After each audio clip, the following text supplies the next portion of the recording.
shoes are very important to consider when you go out hiking for both your comfort and your safety. It may not contribute so much to fun, but yeah. And the importance of shoes, you can see, for example, let's just think that you walk around in your house and you stub your toe by kicking into something. That toe will put your entire well-being into a critical, chaotic situation, and you're going to be very, very unhappy because of this little toe. And it's the same thing when you go out camping or hiking. If you get a blister, you get some sort of pain in your feet, you're going to be very miserable. And for some injuries, you might even have problems getting home. If you twist your ankle, you may not be able to walk very well. You could have some support, you could have a friend lend you a hand, but yeah, it's going to be quite difficult. And if you go up on a mountain, even in the summer, there's going to be some ice and snow, and if you have a very slippery shoe, then you could just slip and fall, and if you start falling in the wrong place, you could tumble down the mountainside and fall to your death. So selecting good shoes could be a life and death issue.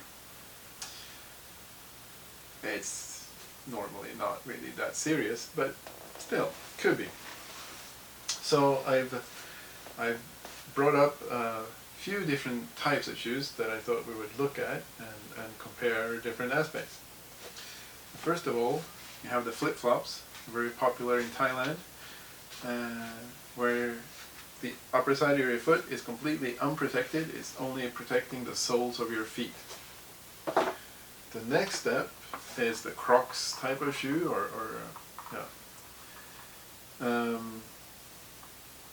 the front of your foot is a little bit protected with a cover, while the back of the foot is completely open. And then the next step is the jogging shoe, where the back of your foot is a bit protected as well. And you've got some support. This is kind of stiff. At least this type of jogging shoe has this stiffness that lends you a little bit of support for your foot. And then the next step is the hiking boot, which has this stiffness as well. It also has a very stiff sole, and it has a bit higher up on your ankles to lend support to your ankles when you're walking. And then finally, the mountaineering boot has even higher support up on your legs to keep your legs fixed and secure, and even more sturdy sole and side of the boot, very strong and sturdy and stiff. So let's look at the first really huge difference. You start out with this type of shoe, the flip-flop.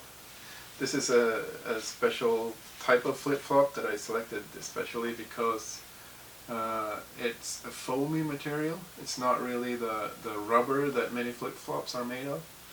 And because it's got this foamy material, it doesn't weigh almost anything. I put it on the scales and it doesn't even register. It says 0. So it's very, very light. And the thing is that when you're walking, let me take this to illustrate. When you're walking, you put your foot down and you take a step, put your foot down.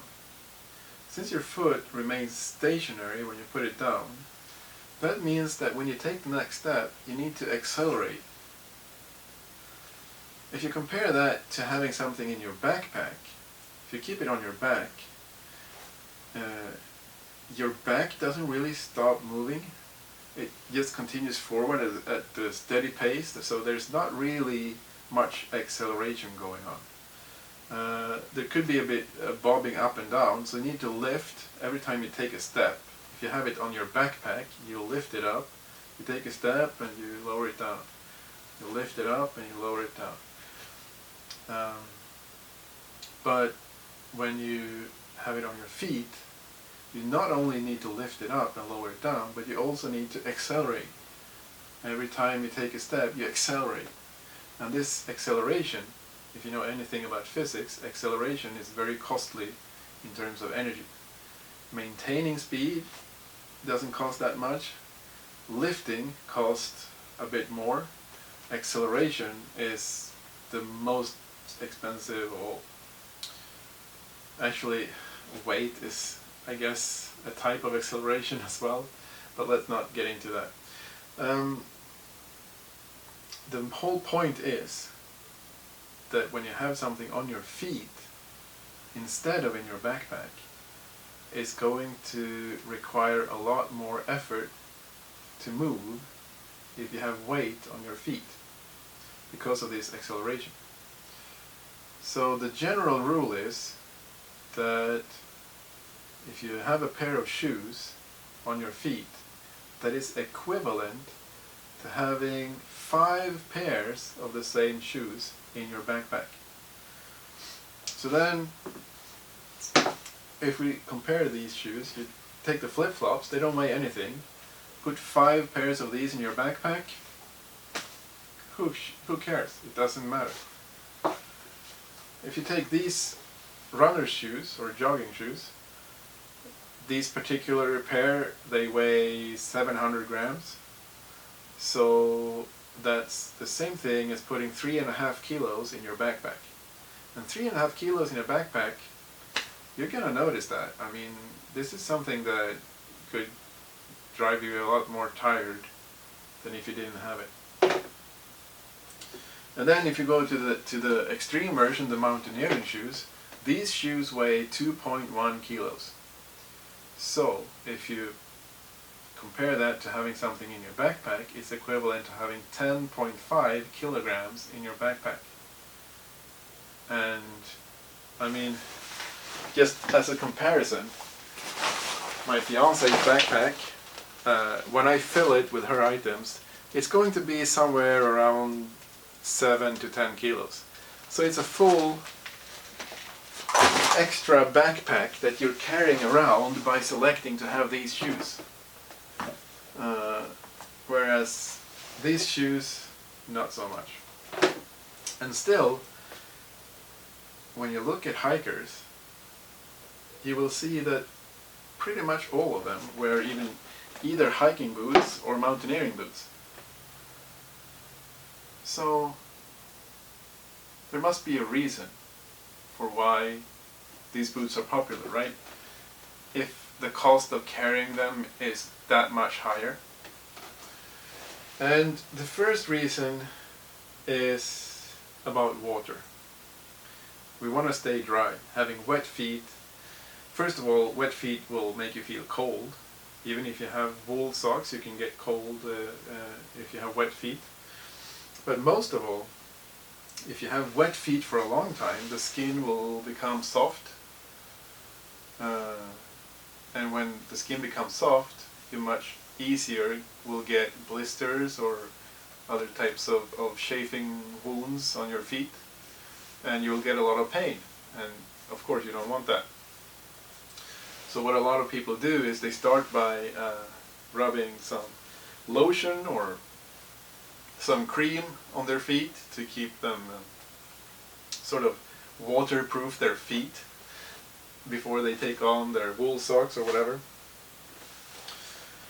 And then if you wear shoes like these ones, it's just a cloth fabric or no protection at all, then you're gonna get wet very easily, very fast. On the other hand, after you get wet, you will also dry up fairly fast. So some people will still go with these boots or shoes with a cloth upper side, just because they just figure that they will get dry very fast, even if they get wet. And I guess if you do some scouting of the area you're going to, you can figure out, is this an area where you can stay mostly dry, and maybe you will only get wet some extreme condition in one or two places, then I guess for a water perspective these type of shoes are fine. But if you're going through some area with marshes or creeks, rivers that you need to cross and there are no bridges, then this is going to be not as good of an option. These ones, the hiking boots, are of course waterproof if you treat them properly. I mean, these ones, they usually have a leather, at least some part. There's these type of shoes that have leather all the way from the bottom and up, and there's the Lundhags boots. The Lundhags boot has cellular plastic at the bottom that is always waterproof, and then leather on top of that. But if the water is deeper than just this, then the water will just go into your boot. And since these boots are waterproof entirely, once you get water inside, it doesn't get out. So you're going to walk around with wet feet the rest of the day. If you get wet once, you're wet for the rest of the day. Or until you set up camp and do a fire or something so you can dry your shoes. So having a bit higher shafts like this will protect you from getting water in your shoes if you need to cross a stream or something like that, which is of course an added benefit. If it's deeper water than this, I see a lot of people just say that, oh, I got hiking boots, I can just walk across streams and it's fine. It's not fine. If you get wet, you will suffer for it. So if you are going through a stream with deeper water than this, just bring some flip-flops or Crocs that doesn't weigh much, put them in your backpack. You cross a stream, you just take off your boots, you carry them in your hand, and you put on your Crocs or flip-flops, which you can easily dry off afterwards because it's plastic, they don't contain any water. And you can easily cross a stream that way, much better. And then you can keep your feet dry in your boots if you go through some deeper water. So that's the water part. But that is not really the reason why people go for these type of boots. The real reason is because of safety. If you have a boot like this, or let's start here, if you have a boot like this, you accidentally kick into something, because there's no protection here, you're going to hurt your toes, and you could have blood all over your feet, and it's not going to be a nice thing, especially if you're a bit clumsy. So having shoes like this with at least a bit of protection around your feet is great, because if you hit a rock or something like that, it's not going to be that bad. You could still hurt yourself a bit with a cloth, but yeah, mostly you'll be fine. With these ones, of course, you can kick into almost anything and it's gonna be fine. If you look past the clumsiness part, just imagine there's a rock. This is the, let's say that my thigh is the path that you're walking on. On the path there is a rock, or there could be thousands of rocks. It could be impossible to avoid stepping on rocks all the time. And if you have a shoe like this, you step on a rock, you're going to twist your ankle, right? Because there's no protection for your ankles. If you step on a rock like this, you could get hurt a lot. And if you twist your ankle, worst case scenario, you have to call for a chopper to come and pick you up, and it's going to cost a lot of money.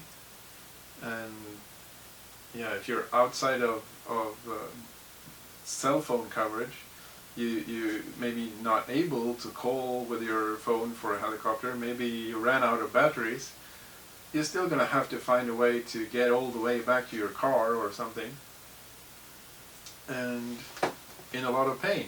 So for that reason, these shoes are not very good. If you know that the area you're going to has very smooth paths, very few rocks, then of course these shoes are fine. You could walk very carefully, but typically at the end of the day you start getting tired. The more tired you get, the less careful you get, and it's very easy to get hurt if you go for a pair of shoes like this. With these type of shoes, you have lacing up on your ankle, so you're gonna have, if you step on a rock like this, you're gonna have a bit of stability for your ankle to keep you from twisting your ankle. You could still sort of step a bit wrong, and it may not be, well, you're not going to get hurt, but you could get a bit uncomfortable. With the mountaineering boots, if you lace them all the way up, then it's impossible to twist your ankle in any way.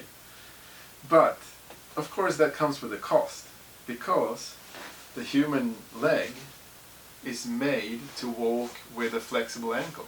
That's the way the leg is constructed. When you walk, you push up with your feet, and the ankle is meant to be flexible. So if you have these type of mountaineering boots, you lace them all the way up to get maximum stability. What that means is that all of the flexibility needs to be caught up in your knees and your hips, and mostly your knees will get a lot of punishment, which means that a lot of people that are out trekking, they lace their boots up like this, and they complain about pain in their knees. So what you should be doing is, when you're walking on a path where you don't have a lot of rocks, it's fairly easy to walk, you just lace your boots to here, and you leave the upper part open. So even if you lace your boots here, you have a bit of support like this hiking boot, but the upper part can easily move around, and you can bend your ankle in any which way, and it's going to be fine. So this will save your knees, and then when you get to an area where there is a lot more rocks and instability or uneven surface to walk on, then you just lace all the way up, you get all that stability, and it's fine. The cost of that is that while you're walking on the smooth path, you have to carry this extra top with you, even though it doesn't really benefit you in those ways. But yeah, at least you have the flexibility of getting that extra sturdiness if you're going through a rough area. So the next final thing about safety is the sole and how it performs in slippery conditions. So slippery conditions is if it's been raining, the stones are wet, maybe there's lichen or other algae on the stones, which means they're very slippery when they're wet. If you hike up on a mountain,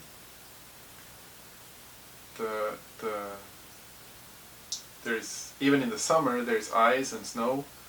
So I mean, of course you could get around with this type of sole, but if you look at these shoes, the depth of the pattern here is much deeper, so you're going to have a lot more friction to work with, and the same with these ones. It's a very, very deep layer of friction in the sole. So overall, these types of boots are much safer, but they cost a lot to carry around. My personal preference is these type of boots with a high shaft on them, just because I like the stability, and I like being able to just ford a stream and still have the waterproofing go this high up, so I can cross a stream without taking off my shoes. Now these boots,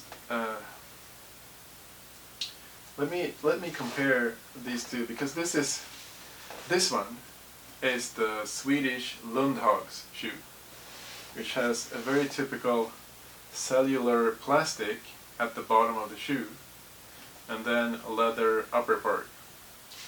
And this one is a Meindl, a German shoe, which has leather all the way from the down part and all the way up. Now, since leather is a natural material, you need to keep putting fat on it and keep working with it to keep it waterproof, otherwise your feet will get wet anyway. On the other hand, it is a bit breathable. Meindl also put Gore-Tex under the leather to improve the waterproofness of the shoe, which means that they don't really breathe that well, because if your feet are sweating, the sweat has to travel past the Gore-Tex membrane and then past the leather with all the fat as well, so it doesn't really breathe. So there's not really any purpose of having that. But yeah, you need to keep, whenever you have leather, you need to keep working with it to put fat on it to keep it waterproof and soft and well functioning. These are my brother's shoes actually, and he's not been putting so much fat, so you can see that the leather is kind of drying up, and these are not waterproof at this point because the leather is dry, and yeah, you need to put fat on it. But even when he's neglected the leather part, since it's a Lundhags boot, the bottom part is plastic, is always going to be waterproof no matter what you do. The other benefit of the Lundhags shoe is that this plastic material is a little bit lighter than having Gore-Tex, leather and fat. So yeah, I think my personal preference would be to have a Lundhags boot, but they have changed the way they manufacture them, and somehow the sole is a bit too narrow for me. I have very wide feet, so the sole is a bit too narrow for my feet, and that means I have to go with a Meindl model, which is wider in the sole.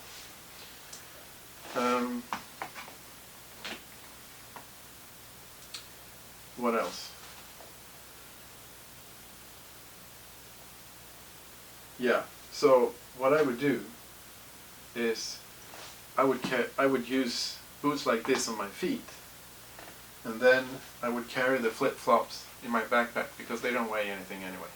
And then when I'm in camp, I can take off my boots, put them to dry next to the fire or in the sun, and I will just wear flip-flops when I'm in camp. Or if I'm crossing a stream that is too deep for these ones to stay dry, I will just take the boots off and cross with these ones.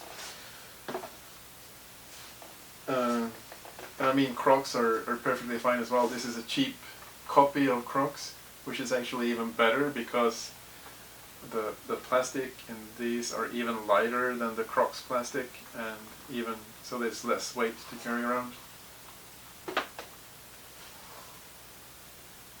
Of course, there are many different models in between these, so if you want something in between the hiking boot and the running shoe, you can find a lot of different alternatives, and it's all about your personal preference. Are you willing to have the extra security, stability in rough conditions so that you carry around these heavy boots on your feet, equivalent to 10 kilograms in your backpack? Or do you want something lighter so that you don't get tired,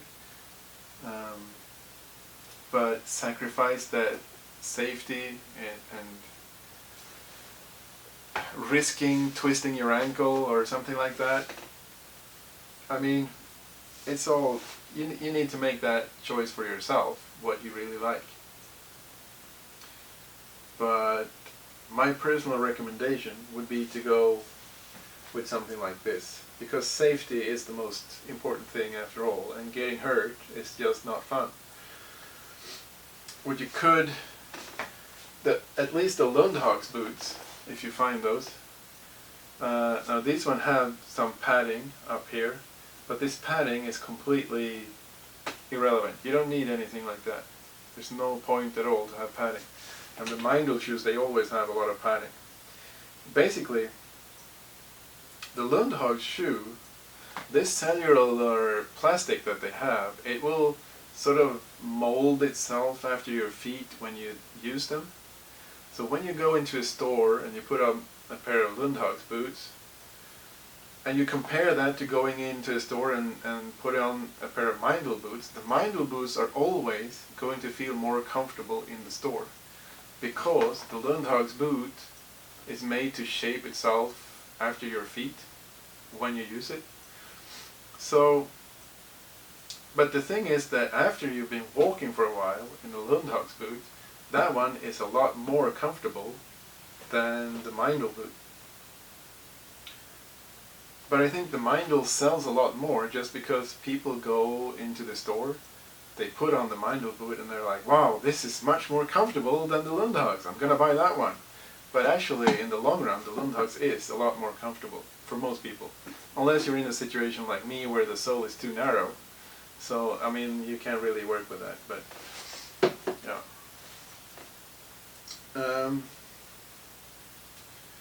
And the other thing, yeah, so, did I say that? That with the Lundhags boots, you can get just the leather part without any padding at all. They have those kind of models, which means that you save a bit of weight from your feet, and you save a bit of weight from your feet means saving a lot of weight on your average load. So that's a very good thing. Yeah. I guess that's all I need to say about boots. Oh, there's one more thing, right, that you should think about. About the stiffness of the sole. It's not just about if you step on a rock and you twist it this way. If you are walking like this and there's a rock, you have a runner shoe, the sole is just going to bend like that. And if you think about, I mean, trying to take a step where the front of your foot is all bent up is going to be a lot more work. Whereas on a hiking boot or a mountaineering boot even more, the sole is so stiff that if you have a rock like that, you're not really going to notice it. The sole is not going to bend down. So you require a lot less energy to walk in uneven terrain. Plus you have the security of not twisting your ankle. So the stiffness of the sole is a very important thing. Being able to tie up around your ankle is also very important. But after those two things have been fulfilled, you can find these type of shoes where you tie around your ankle, you can find them with cloth. So you can buy those type of shoes without waterproofing and being able to sweat out if the conditions are dry, your feet are sweating, the sweat is evaporating through the cloth and you stay dry.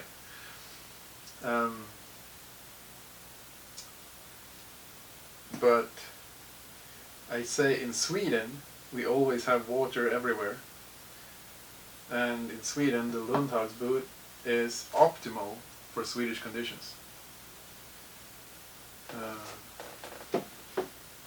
The Meindl or those kind of things are like the second choice. And of course the Meindl has these type of models as well. It's just the manufacturer. Just like Lundhags has the mountaineering boots with high shafts, they also have low shafts. And yeah, so all the different manufacturers will have different varieties of shoes. But yeah, I think the Lundhags one is the one that is most adapted to Swedish conditions. And I think it's worth carrying the extra weight of a solid boot just because of the safety it provides. So yeah, that's it about boots or shoes.